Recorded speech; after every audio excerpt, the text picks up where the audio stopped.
Podtacular episode 318, Halo 4 Ranks Revealed, for October 11th, 2012.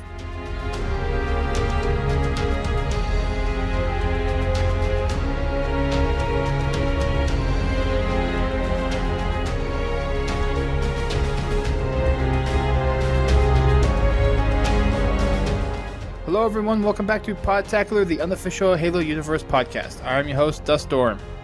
I'm your other host, Brent Gamer. And we have a blast from a past returning this week, GLewis. Hello. Holy crap, how long has it been since you've been on this podcast? It hasn't been that long, like 6 months, right? It's been a while, that's for sure. It was at least 2012. That is true. That is true. Mm-hmm. So, I've enjoyed watching all the PAX videos. Yeah? What else have you been doing? Give us a little update. Working. That's you said talk effectively, so. But I'm asking really you, so. Okay. Answer the freaking question. We have a couple minutes. Well, I kind of work like 3 jobs. I still work at Best Buy for most of you guys already do. I have another job where I work like IT. I build computers, fix them, program, just a little bit of everything. This general IT dude at a place called Accelerated Claims. They do like health. They do healthcare stuff, and I'm trying to do more of my own type of business where I make websites for companies and things. So that's doing pretty good. So hopefully I get more work doing that, and I phase out the other 2. So Very nice. Very nice. You enjoy it? Is it something? Yeah. I mean, I guess my long-term goal is still, if anybody remembers, I'm pretty sure more people listen now. So, a lot more people listen now. Yes. Still wanting to make games. I'm just trying to get my programming skills up a little more and more until I can apply it somewhere. I applied at CCCP. They're like 5 minutes from where I live. They're the guys that make Eve. They basically sent up. So I applied and they sent me Very nice. Thank you for applying emails. So. Well, good luck. Yeah, thank you. Speaking of games, Halo 4. Specifically, Halo 4 Ranks. The Waypoint bulletin got released today instead of yesterday. Yesterday, Waypoint was actually undergoing some maintenance, which, in my opinion, I think is just an excuse for Jess not to get her stuff done on time. But I'll leave that up to you guys to decide. But nonetheless, we did get it released today, and there's all the juicy bits about the Halo 4 ranking system that you could want. A lot of people have been asking for this information for a long time. Now we have it, and we're going to take a quick deep dive into all the little tidbits of information that we're getting. So running down the basics, it's a basic 1 to 50 kind of ranking system. That's your kind of what we've had in the past with Halo 3, Halo 2. I think just one main difference is kind of like, it seems like ranks are based upon how much XP you have, and you can't really lose XP. So it's kind of like once you hit a 30, you're never going to go back to 20. So I was getting to that point. Sorry. You make a good point, though. But yeah, the ranks in Halo 4 are experience-based. They are a lot more objective-based and based on what you do in the game and how you complete objectives. It's you can't really get up on experience just by killing people over and over again like you could in Reach.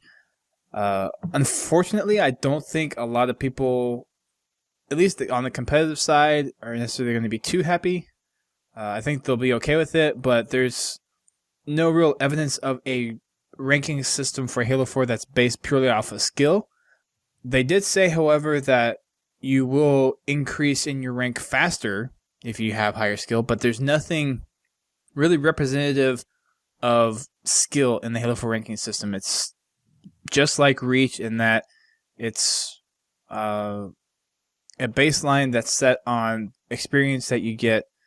And competitive players out there, if you listen to this, let us know what you think about that.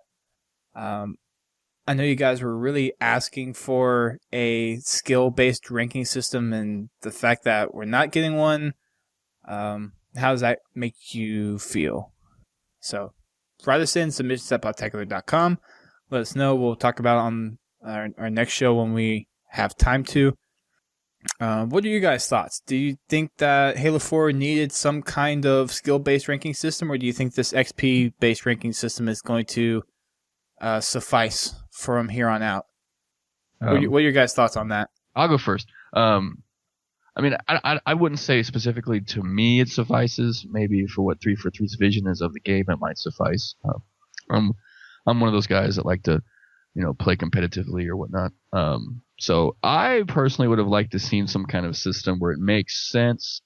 Where if you were like in Halo 2, it was if you were 30 or over, you were pretty dang good, and in Halo 3, 50 wasn't that difficult to get. I mean, I personally never got it. A lot of people did.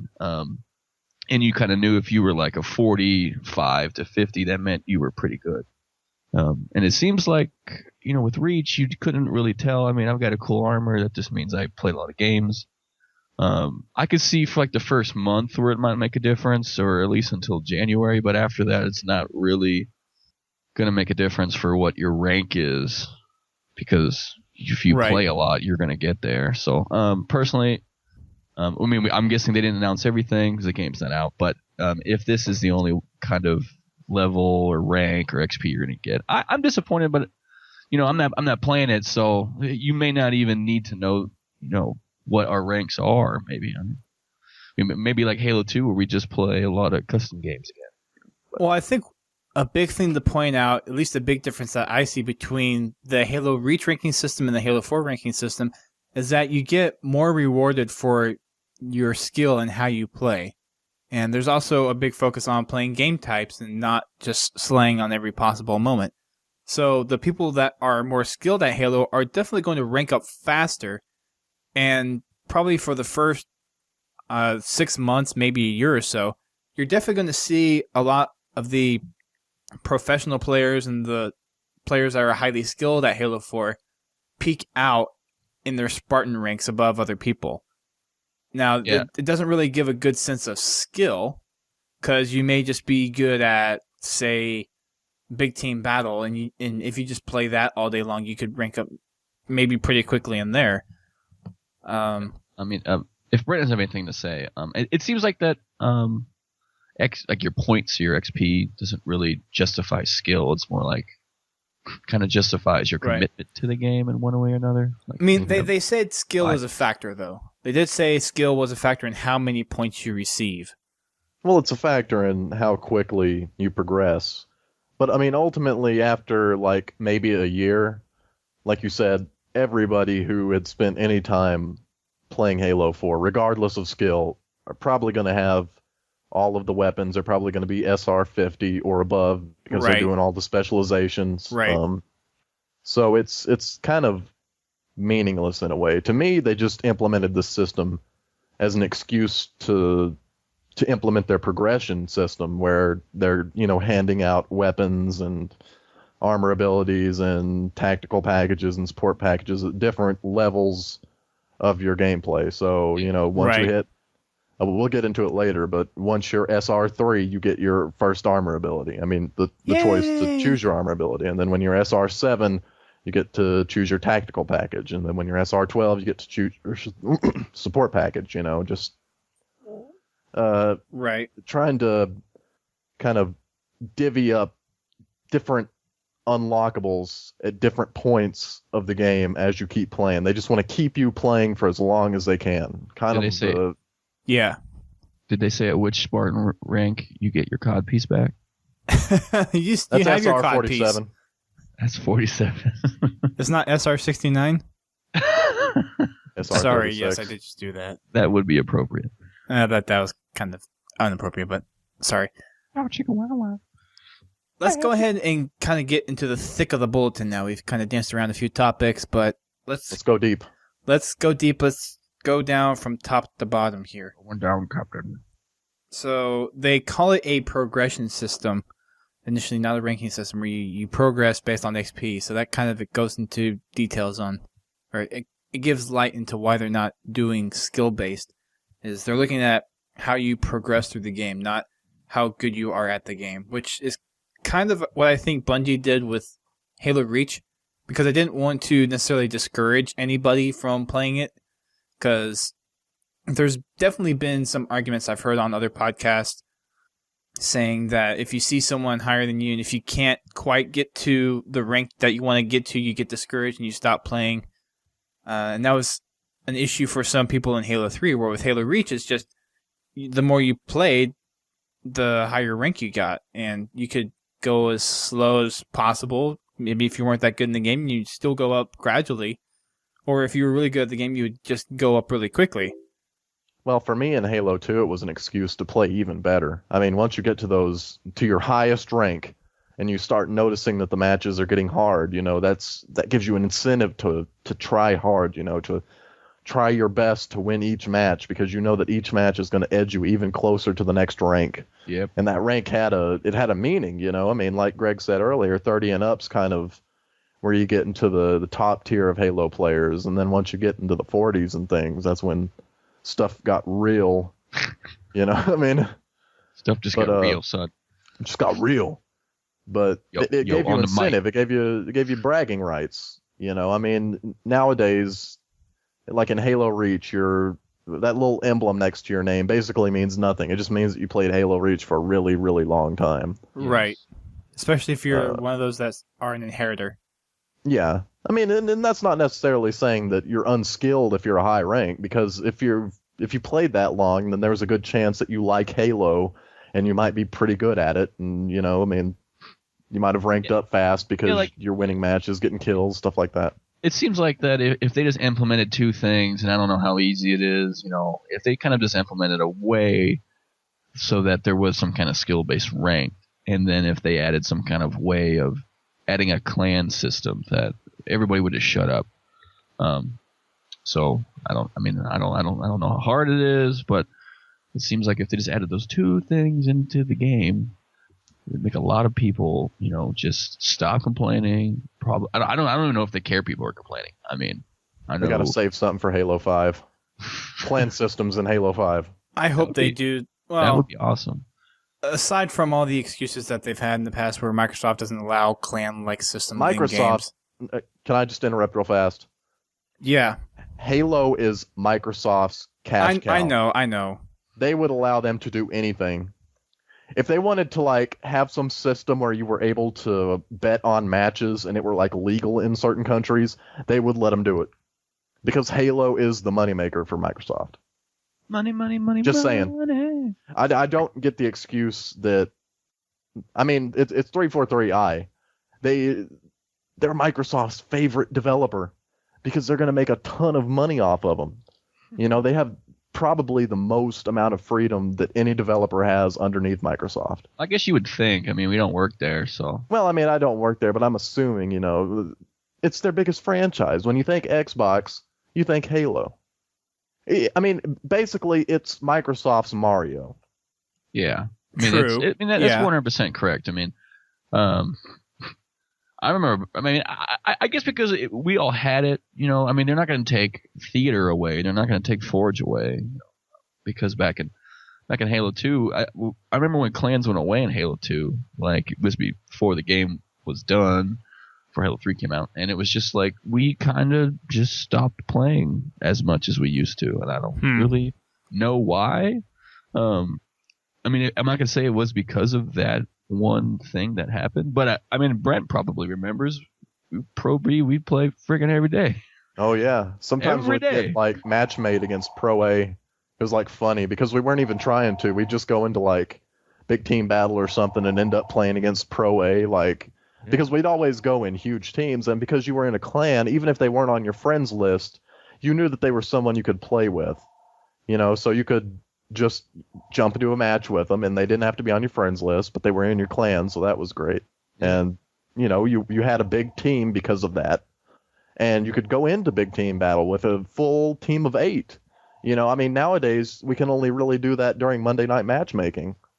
So yeah, I mean, it's just I don't know if Dustin really. I mean, you probably know to a certain extent, but I mean, man, you don't. I mean, unless you were there playing that game every day, like Brent and me and Lone Banana Phone and Dowpex. Yeah. Unfortunately, I was not around during those days. I mean, that was what everybody did every day. I mean, well, you have to look at what was available at the time on the Xbox. Yeah, that's the only. I mean, thing. Halo 2 was, it was one of the first live-enabled games. I don't think it was the first, but it was definitely the biggest live-enabled game for the Xbox. Yeah. I mean, I think when it came out, it was pretty much just that: Ghost Recon, Crimson Skies, and Rainbow. Yeah.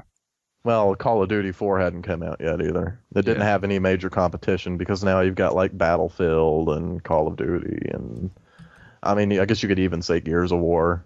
You know, you could probably acting throw as- like Team Fortress in there and stuff. Well, I mean, it's not on the too. Xbox. You know? I mean, but yeah, I mean, if you're playing Team Fortress, you're obviously probably not playing your Xbox, so. Yeah. Yeah. Let's get on back on track here a little bit. Going back to the progression system, it's pretty much exclusively XP based, but it is enhanced kind of by your skill. So the better you perform in the games, you'll definitely go up quicker in your Spartan ranks. This sounds like something for like school. Yeah. Well, I mean, we're learning these folks on some Halo 4 ranking system. That's what I want. Like, when I finish a game, I want to be graded out of 100. You know, given like A or like B ranks. Like, you made a B- on this match. You mean like Crazy Taxi? I don't know if you ever played that. No, Never. I did I not. played it a little bit. Yeah. At the end, you got like, F rating. Oh, you stink. All right, cool. So let's get into your Spartan 4 career. You enroll as a recruit when you first go into war games. So similar like in Halo Reach, when you go into matchmaking, you enroll as a recruit. And this is the starting point where you start off your war games career. And as such, when you are a recruit, you are issued the base pretty much loadout, which is an assault rifle, a magnum, frag grenade, and the recruit armor, emblem, visor, and stance. So there are stances now that go with your visual appearance, and it's the stance that comes up when someone views your player card. So in the past, it's been you just standing there with an assault rifle in your arm. So now you can actually have different stances to kind of portray a certain attitude about your Spartan. I wonder if there's a disco fever stance. That would... Oh my gosh, I can see it now. That would be great. I would use that That would one be all the interesting. time. So I think stances are an interesting Like a stand addition to it. It's not something that's like game changer, but it definitely is a way to show off a little bit more of your playing style, I think. Is there a stance Maybe. we can get the guy to take his helmet off and we can see what Chief looks like? Probably not. And it's not Chief. It's your Spartan 4. It's not Chief. That'd be cool if we could do like in Chief's a a Rainbow Spartan 6. 2. Or like in Rainbow 6 where you could scan your head. That'd be cool if you can get a stance where he takes his helmet off. And it's your face. That's my stance. I could just see somebody like taking their pants down in front of the camera. Oh, Drop your pants! Yes. Oh, you just gave me an idea. Yeah. So the default recruit it's pretty standard stuff. You don't get any armor ability, tactical package, or support upgrade though to start off with. No. You actually unlock those, as Brent said, along the way. Yeah, I think We'll We'll get to it- those when we get to the loadout section. like speaking. I don't know if we've gotten this far, so I may be overstepping a little bit, but it says you can't really pick a specification until you reach a certain level. Is it okay if I say that now? Got to reach 50. Well, I was just gonna. Are you talking about specialization?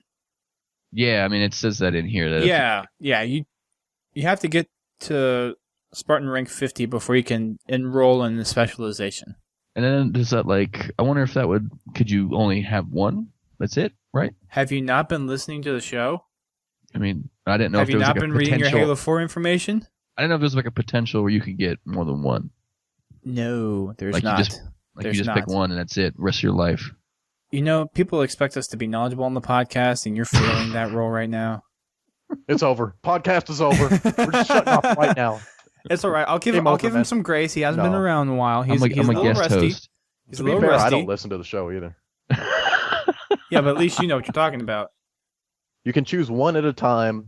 It's for each specialization has 10 ranks.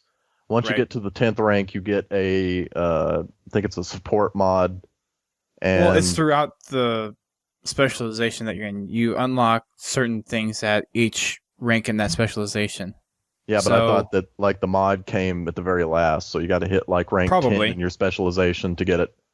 And Probably, then yeah. you can switch specializations and start on a new one. And you can get all the way up to SR 130. So each I guess we specialization. just dropped down to the specializations part.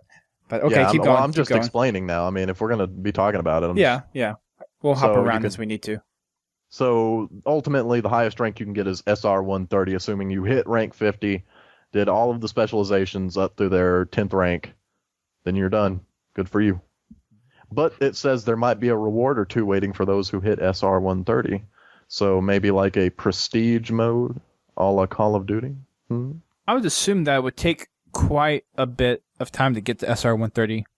Yeah. Well, you'd hope so. I would hope that, at least for pro players, it would possibly be somewhere around maybe 6 months. Like, say, if a pro player was playing pretty much on a daily basis, I think 6 months out would probably be a good point to reach SR30.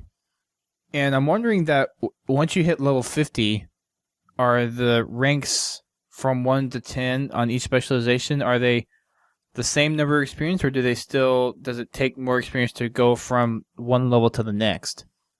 Because that would change how you would choose the order in which you use your specializations. So you're trying to say that after you get to Engineer 10, does Tracker 1, do you have to get more, or is it the same as Engineer 1? That's what you're trying to say, right? Yeah. Right. I mean, if I had to guess, assuming you know what that means, I would assume it would just, 1 on all of them are pretty close to the same thing, I would guess. I would think, but that means whenever you enroll in the specialization, it's going to take quite a bit to go from 1 to 10 in that specialization, which is fine. Yeah.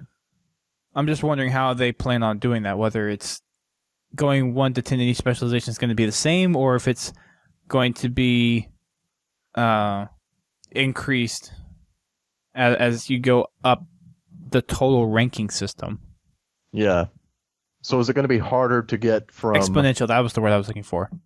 to get from 50 to 60, or is it going to be harder to get from like 80 to 90 than it is 50 to 60? Right. That's what you're saying. Right. Yeah, so Just that means you have to choose, you have to choose which order you want to take them. So you'd want to take Pioneer first, obviously, if that's the case.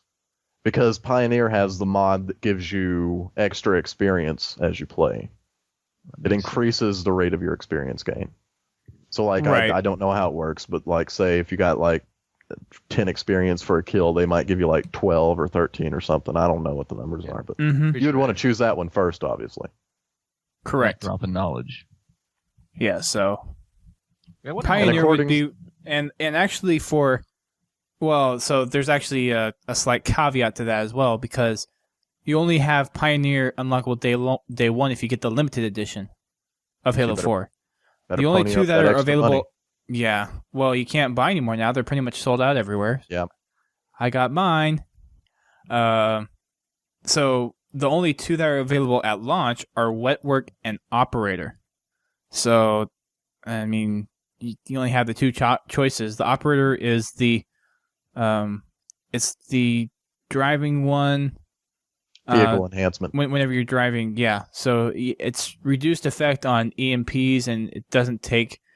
It takes a little bit less damage whenever you get hit on something, and then I'm still a little confused on this. It says you also get to recharge the health of your vehicle slightly faster. So, like, are vehicles self-healing now? I mean, IGN wrote that, though, didn't they? Well, I'm looking at the Halo Wikia right now, and they have that I mean, written they there. got that from... Probably. I So, think they got it from the IGN article, and to be fair, IGN is not the definitive source of True. any type of knowledge. I want to say it's more you don't take as much damage. Yeah, Like I maybe would you take say- 2 or 3% less damage when you're being shot. I think that's what it means, or what they meant to say. It just doesn't make sense that you have a vehicle that's regenerating health. And then Wet Works is the other one, and it gives you the ability to have faster assassination animations. And whenever someone looks at you with Promethean vision, you show up as a red outline and not a full red body that you would normally see. I mean, they to me both sound pretty good ones to choose. But I agree. They're all right. If I had to pick between the two, I would probably go with Operator because I'm not much of a stealth player. So what works would not necessarily be the one for me. Yeah. I mean, I don't really use assassinations, but I think if I'm going to have to judge on what Promethean vision, like how much it actually exposes you. But I don't see Operator, in my opinion. I haven't used it, but meaning as much in the type of games that I like to play. I like to play like 4v4. Right. But I mean, if we end up playing a lot of big teams, then yeah, then it makes a big difference. Okay. Oh yeah, we've already discussed using Pathfinder in conjunction with Operator to make an ultimate vehicle. We did. So and we talked about it a little bit on the Halo Council podcast as well. So imagine like 4 different teams of Operator and Pathfinders in 4 Warthogs driving around the map, just dominating. You think it multiplies? No, I'm just saying in each Warthog they would dominate because first of all, the Warthog's going to take less damage. It's not going to have as worse, EMP effects on it. Right. And the Pathfinder has a decreased turret cooldown, so they're just going to be firing the entire time. And you got 4 Warthogs out there, 8 players on a team, 2 players in a Warthog. There's not going to be any map in multiplayer that has that, though. Well, I mean, why not? Think about it. 4 Warthogs? Yeah, think about it. In Coag, in Blood Gulch, there's 4 Warthogs. Not on the same base, but you can run over to their base and grab their Warthogs. I guess that's true. Yeah. I mean, that's how I always dominated in BTB, was you ran over and stole the other team's vehicles. Yeah, that's true. All right, you have a point. But yeah, that's the specializations. So let's kind of jump back up here to where was next, which was the ranks. Well, we kind of covered the ranks, but there's a couple other things that we didn't touch on quite yet.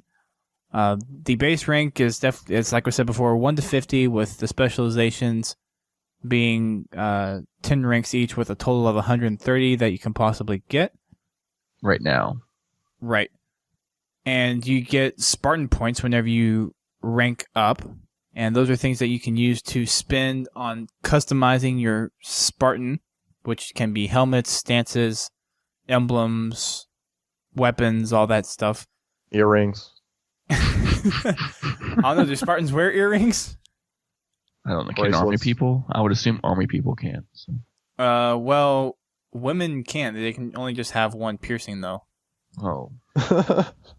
Can it be anywhere on the body? I think no, it's ear piercings. Or at least I think that's how it is. I could be wrong. Like a nose piercing? I think it's ears, dude. Oh. Yeah. Oh man, I'm disappointed. Brent got to change that excited. UNSC policy. I don't know. UNSC may be different. I'm thinking just like from people I work with, what they're allowed to wear. So my view of it could be slightly skewed. Let's see. Where were we? Oh, Spartan Ranks. The full suite of things that you can unlock, the armor, weapons, helmets, all that stuff, they're all available once you hit Spartan Rank 26, but you will not have enough Spartan points to buy everything until you hit Spartan Rank 50. That's a lot of points. So keep that in mind. Yes. Well, let's see. You have to get to, what, Inheritor before you could unlock everything in Halo Reach? Said, like, how long it might take, what it might take the same amount of times it takes you to reach? They haven't said specifically that. I would assume that with the specializations, it's going to be a little less time than that, if not probably significantly less. Yeah. Because I haven't hit Inheritor. Yeah. Granted, I haven't played on the same gamer tag the whole time I've been playing Reach, so if I mix the 2 tags together, I'd probably be there right now. But there's some people... I don't remember when the first Inheritor was gained, but I think it was definitely at least a year before we saw an inheritor in Halo Reach. And going back to what I said earlier, I want to say a good player who is really good at the game, like an MLG person, I would want to say they can hit Spartan Rank 50 maybe within 6 months. I think that's kind of a good target to set. But on top of that, you get XP by playing in war games, of course. Spartan Ops, completing each level of a commendation, completing challenges, and then using Forge. Now, they didn't include campaign, so any campaign stuff that you do, since it's not part of war games, will not count to your Spartan rank. This is different how it was in Halo Reach, where if you did campaign, you actually got credits towards your Spartan into your rank, but this does not work the same way in Halo 4. Using the Forge, they have come out and said that you're going to get more experience on how you use Forge. I'm not sure how they're going to be able to really judge that. I'm guessing they have figured out some kind of system, but I want to say we're probably going to see a lot more experience come out of using Forge. Like if you mean like building maps and changing stuff. Okay. Because in Halo Reach, if you played a custom game or if you did Forge, it was basically based on time in your rank. So for custom games, if you played an actual custom game that operated like an actual game like Capture the Flag or Team Slayer, you would get 10 times the amount of the rank that would be a number. So if you were rank, I don't know what the actual rank is in Reach, but say in Inheritors rank 45. If you played a custom game, then you would get 450 credits. I want to say, and it seems like from what 343 has said, that when you use Forge, it's going to be significantly more than that. Oh, jeez. Yeah. They're going to like encourage you to use it instead of ignoring like I did. All right. Next up on the list for the bulletin this week is loadouts. And the first thing that it addresses is something that Brent already brought up, and that was the unlock of the armor abilities, the tactical packages, and the support upgrades. For the armor ability, that gets unlocked at Spartan Rank 3. So anyone who remembers playing Halo Reach, it took maybe 1 or 2 games to rank up 2 slots. And I'm assuming you come in as a Spartan Rank 1. And if not, I'm sure it does not take much to get to a Spartan Rank 1. So on the first day of playing, you're probably going to unlock an armor ability. And for those of us who probably play Halo quite a bit, and that includes all of us, Yes. we're probably going to get our tactical package within 1 or 2 days of playing, unless you plan on taking the day off and plan on playing Halo 4 all day. In which case, you'll probably get through to Spartan Rank 12 to where you unlock your support upgrade as well. I assume that you'll get to SR12, which is the support package, pretty fast. I would think for most people, it'll probably take maybe a week and a half.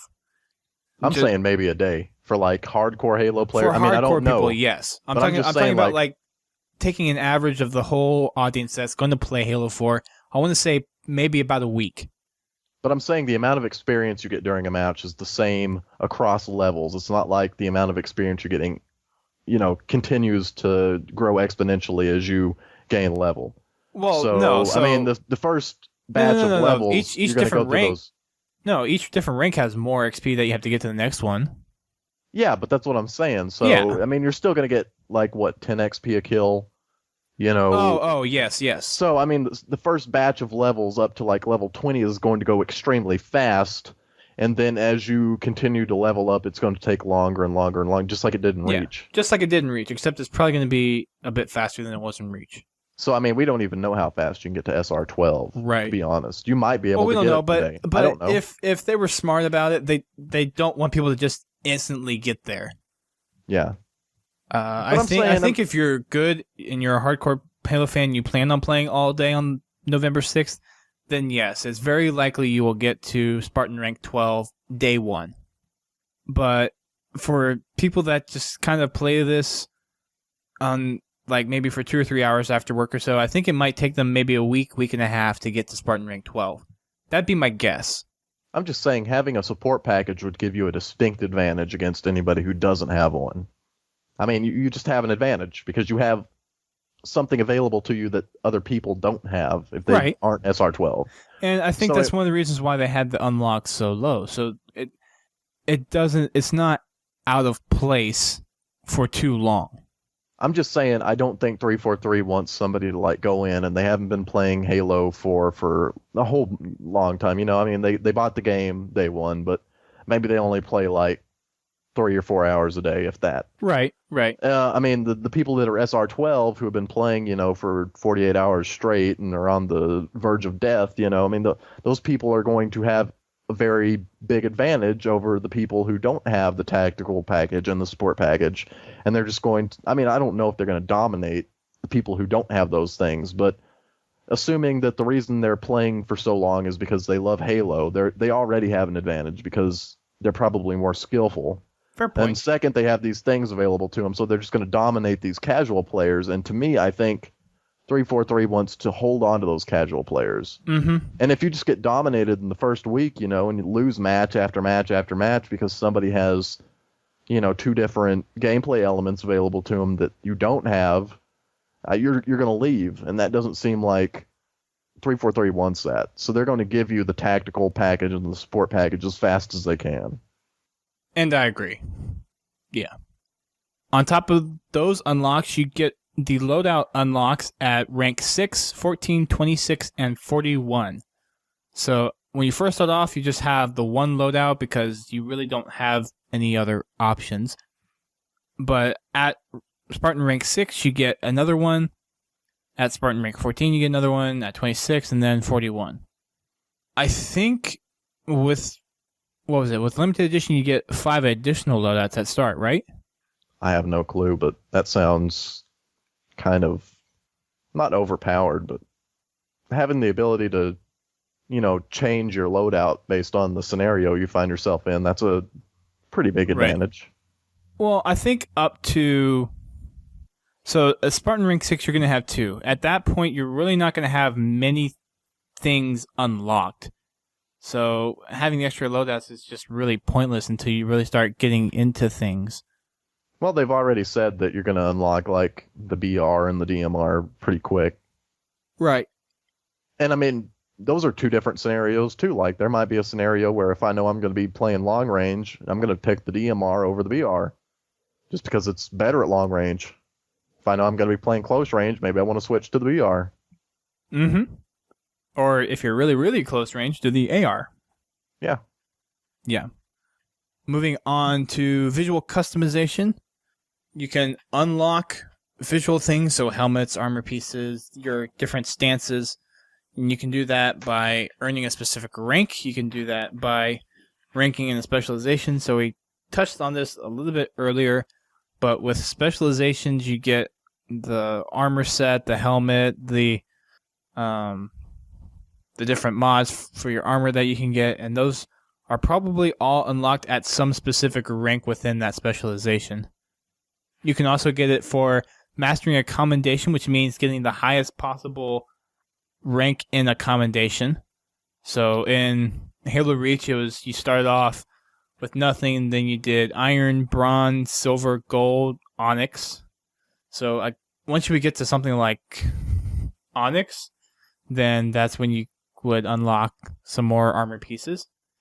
And then you also get one for completing a Waypoint goal. Now, there's not anywhere in the bulletin where they go into detail on what a Waypoint goal is, but it's probably a certain set of tasks that you can do, and upon completing those tasks, you get an unlock for one of these visual pieces that you can add to your Spartan. Well, I think that kind of like in Halo Reach, you know how they have that special set of armor in Waypoint that you would get for getting certain achievements or certain. I don't remember how it was done. I think that's kind of what the Waypoint goal is. Right, but I think it's going to go a little beyond just achievements. I don't know. It might be. I hope it is, but that's the only thing that I could possibly think a Waypoint goal would be. Because when I think of Halo Waypoint, I think of the Waypoint app in Xbox, and that actually gave you special armor if you Right, you had to go into Waypoint so. and actually unlock some armor for Halo Reach to use. Yeah. Yeah, exactly. I think it's just going to go beyond achievements, though. Or I really hope it does. I hope it does. Yeah. Next thing was specializations, but we already covered that. Commendations. They say there are over 120 different commendations, and they vary to specific weapons, specific enemies, specific game types. So there are definitely tons more than there was in Halo Reach. A lot. Teabagging commendation. I wonder how that would work. It wouldn't. Like, because everybody... So just like the number of tea bags that you can get, the number of unique tea Yeah, bags? like how many... Revenge Yes. tea bags? It would have to be in Long-lasting like tea bags? Like number of times you crouched. So like 25 crouches over an enemy. Mhm. And then there would be maybe like a humiliation one where you kill someone who is teabagging one of your fallen comrades or something like that. Yeah. That would be funny. The commendations definitely do last longer than the specializations because it just takes a while. Even the ones in Reach, I'm only, I want to say, 40% through them. It just takes a long time, so I think that's one thing that's going to keep some people around as well. Challenges are next up on the list. We got these introduced in Halo Reach, and it's taken a pretty significant overall haul for Halo 4. The challenges break down into 4 different categories: Campaign, Wargames, Spartan Ops, and Waypoint. And within those, we have 2 weekly challenges for Campaign. For the Wargames, we have 2 daily challenges, 2 weekly challenges, and 1 monthly challenge. So I'm expecting a huge XP payout for the monthly Wargames one. At least I would hope. Spartan Ops, you get 6 challenges, and I'm assuming that's on a per week basis. So per episode of Spartan Ops, you have 6 specific challenges for that episode. And then for Waypoint, it says exclusive daily challenges for Wargames. So that means you're probably going to have to come on the Waypoint, figure out what the challenges are, and then maybe turn them in like you have to do it with custom challenges right now. It looks like that may be 343's way of trying to push you into being more interactive with your stats online. Having that whole integration experience be part of your core Halo 4 experience. And of course, you don't have to do them. They're optionally, but for people that really want to rank up quickly and get as much XP as possible, it's definitely something that people are going to want to look out for. And talking about more XP, down on the list next is talking about the Mountain Dew and Doritos Double XP program. So a lot of you have probably, if you eat Doritos and drink Mountain Dew, you've seen these advertised on the bags of chips and bottles of Mountain Dew already, and you have probably started entering in codes. Some of you probably have a lot of them. There's the details on the site. I honestly, since I don't drink Mountain Dew and I really don't like Doritos that much, I don't care. But there's definitely options to get double EXP for matches that you'll have on launch of Halo 4. There's 2 websites that you can go to, dewxp.com or doritosxp.com, where you can enter in these codes that you get on the bottles and bags, and you can use it to renew your double XP matches. I did not read this specifically, but I think for each code you put in, gives you 1 match where you earn double EXP. So say if you entered in 10 codes, the first 10 games you play in Halo 4, you earn double EXP. So eat a lot of Doritos and drink a lot of Mountain Dew. Mm-hmm. And enjoy your double XP, fatty. And then there's also Mega XP, which is where you, when you buy Mountain Dew and Doritos together, it looks like it's at Walmart exclusively. So if you get a 24-pack of Mountain Dew with a 10.5 or an 11.5 ounce bag of Doritos, enter the codes that you get from those together, and you get 12 matches of double EXP from just those codes. And then apparently, with Halo 4 games that are sold at Walmart, you will get a code with those, and if you enter that code along with the Mountain Dew and Doritos code from the 24 pack and the 10.5 and 11.5 ounce bag, you get 38 matches of double EXP. So what if I take a bag of Doritos, open it up, then take a can of Mountain Dew, pour it into the bag of Doritos, and just like shove my face into it? Do I get like 48 double XP matches? I don't think it quite works that way. What if I send in a photo to Pepsi Company? Will they give me 48 double XP matches? That's something that you have to take up with them. I cannot answer that. I don't know if 343 can answer that, but yeah, good luck, I guess. Finally, second to last thing on the bulletin. Take that back. They have a comparison of the UNSC Infinity versus the UNSC Forward Unto Dawn. And the graphic on there is somewhat breathtaking because the Forward Unto Dawn is this toothpick compared to the Infinity, which is like a freaking huge, like a tennis ball can. Those are the best comparisons I can come up with, which is kind of silly.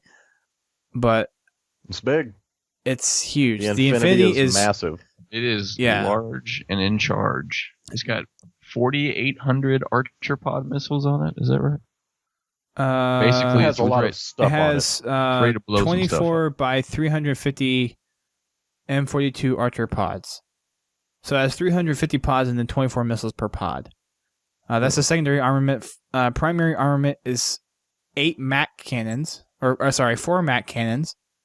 Tertiary armament is M75 Reapers. This 250 pods, 30 missiles per pod.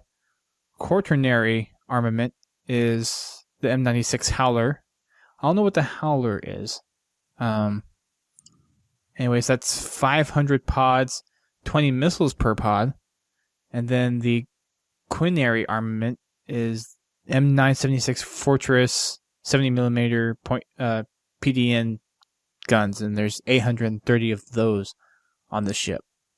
So any gun nuts that want some more information, they also have the side-by-side comparison.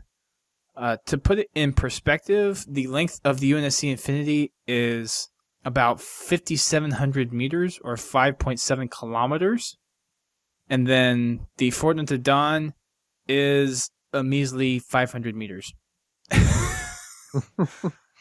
So, needless to say, the Infinity is more than 10 times bigger than Forward Unto Dawn. Oh, yeah. It's massive. If that puts it in perspective for you. Shit. 4 MAC cannons. You should still have your voice in the Skype recording, though, right? So, again, if you want to check those out, make sure you check that out on the bulletin for this week.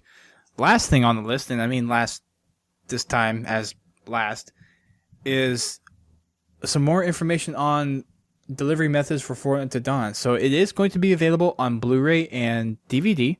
It's going to be the full 90-minute feature of Forward Unto Dawn, complete from front to end. There's over an hour of behind-the-scenes stuff, story vignettes, audio commentary, visual effect models, a bunch of Easter eggs, and a whole lot more stuff that they haven't put in the bulletin just yet. But the retail price for those, for the Blu-ray, it's $28.99, and for the DVD, it's $22.99. I don't know if that's going to be the same stuff that comes with the limited edition. I'm assuming that with the limited edition, you're just going to get the Forward Unto Dawn feature in HD. I don't know if you'll actually get the Blu-ray or DVD offerings that come with this. So this may be something that you have to buy in addition to the limited edition in order to get the extra bonus content. I'll see if I can ping BS Angel on that and get more information for you guys. But until I do, I think you're gonna have to buy the DVD separate if you want the extra features. And some people don't. That's all right. That they have the limited edition, and that's all they'll need.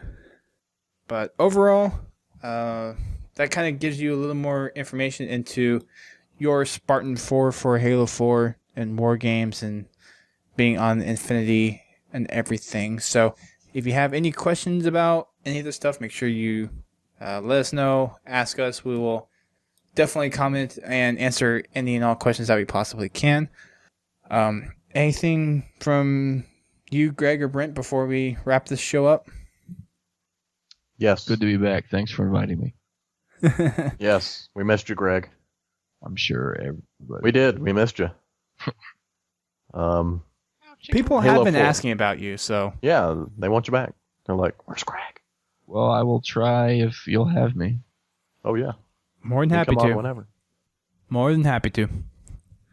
Seems like Halo 4 really is going to be even more customizable as far as your gameplay experience than previous Halos. Yeah. And that's what 343 was shooting for. Definitely a lot more customizable. The gameplay is definitely a lot quicker. Yeah. And I have a feeling the campaign is just going to be blow your mind, jaw-dropping awesome. Well, I hope so. I hope something makes my jaw drop in that campaign. I'm sure it will. We have But a bunch of yes. people that absolutely love Halo for what it is in the storyline. I don't think there's going to be a dull moment in Halo 4 campaign. I don't think they're going to disappoint as far as narrative goes. No, it's going to be we're all right, people. We're in a good position with the Good to people that go. are working at 343. Thank you, 343. Thank you very much. Thank you for caring about the universe, Halo universe. Really? Because Yeah. sometimes it felt like Bungie was just like kind of... They didn't want to expand on their universe too much. There's this real narrow view of the Halo universe that they had. And they had like the secret behind-the-scenes stuff that you never even knew about, but they weren't willing to put out there. And 343 seems like they're much more willing to kind of delve into the good stuff, the expanded universe stuff. We might be talking about that in Well, the with podcast pretty soon. the tie-in from the books and everything, yeah, that's definitely going to be. Frankie's even come out and said there's a lot tighter connection between the external fiction and the games this time. Yeah. Which I find fascinating. It's going to be nice to finally see a tie-in between the extended universe and the game. Yes. But with that said, it is time for us to wrap up this show. Thank you guys for listening. Hope we didn't bore you all too much with details. I think it was details that everyone has been waiting for and are excited to hear. Of course, you can subscribe to our podcast on iTunes and Zune if you haven't already. You can also find us on podtacular.com. That's our homepage. You can also, we have forums over there that you can go sign up for as well and join in on some of the discussions. We have Monday Night Matchmaking we're doing every Monday all the way up until the launch of Halo 4 minus November 5th because, like we said last podcast, everyone's probably going to be waiting in line for Halo 4. And if you're not, what's wrong with you? Well, you might be at work. That might be what's wrong Okay. It's gonna be a busy day, man. But who's honestly in line going to to be get the at key. work at midnight? People working the graveyard shift. How does it work? This is a stupid question, and I'm sorry that this really is a stupid question. Like at Then why are midnight, you asking a stupid question? at midnight where we live, can people in California buy it at what would that be? 9 o'clock their time? Yes, Or do they have to wait till can. No, it's midnight local. Oh, So- we get for them. So we get like a Yeah. 3-hour head So start. actually, Australia gets it like 14 hours ahead of us. Wait, I man. didn't think they got it till December. There should be a law that Australians don't get to play video games. I mean, they're already working towards That's what that, right? Australia wants. The country. Yeah, I club. mean, like the government hates video games over there, right? yeah. This No, I'm isn't just a kidding. I political. love Australians, and I want Australians you are to play video cool. games, and I want your government to stay out of video games and their ratings. So if you're an Aussie, know that I love you. But yeah, going back to, I forgot where I was. Oh yes, you can also check us out on Facebook, facebook.com/Podtacular, Twitter, twitter.com/Podtacular, and our YouTube channel, youtube.com/PodtacTV, where we do pretty much weekly shows, if not bi-weekly, depending on the kind of information that's coming out. Although with the recent influx of news, it's going to be fairly heavy loaded from here on out. May slow down here maybe 2 weeks or a week before the launch, but I have some videos that I'm trying to get out. Granted, I'm packing for New York Comic Con tonight, so I may not be many videos over the weekend, but there are 2 or 3 I have in mind that'll be down the pipe. Are you going to meet up with JVB this time? I will, hopefully. From the last 2 times that I have not seen them there. Is this the first time you're going to meet him? In New York. I met him at Halo Fest. Oh, okay. But this will probably be the first time I see him in New York. Hey, get a cream corn sandwich. Yeah. Those are the good old days. Mm-hmm. Dustin. Good tickle drops. I just thought of somebody who's going to be working at midnight on the release of Halo 4. President Obama. You can't say anyone that works at 343. GameStop employees. And Best Buy employees like me. And Best Buy employees. Basically any retail employee. Okay, See, I got you. Okay, Got yes, you did get me. Police officers. Oh yeah. Firemen. What if you're a police officer, you like playing Halo? You can't just like Hey, there's someone else on the force that doesn't like Halo as much as you do. wait, I gotta back. Gotta go by the Best Buy. There's a disturbance over. Gotta go Feedback. Yeah, on the disturbance. I wonder if you could get to the front of the No, lot. you got me fair and square. I'll point 1 point Brent. This ain't no game. Halo 4 is a game? What are you talking about? Well, you think this is a game? I'm tired of these games. Alright. Thank you guys for listening. I know this show was very recent after our last show. The bulletin came out and it was a pretty big one. I was not expecting it to be this big, so I was planning on just waiting until next week. But since we have the big information, we decided to go ahead and do one anyways. Dustin likes big. On that note, we're going to say see you later. Goodbye, folks. Keep on fragging Trump. Keep on fragging those mechs.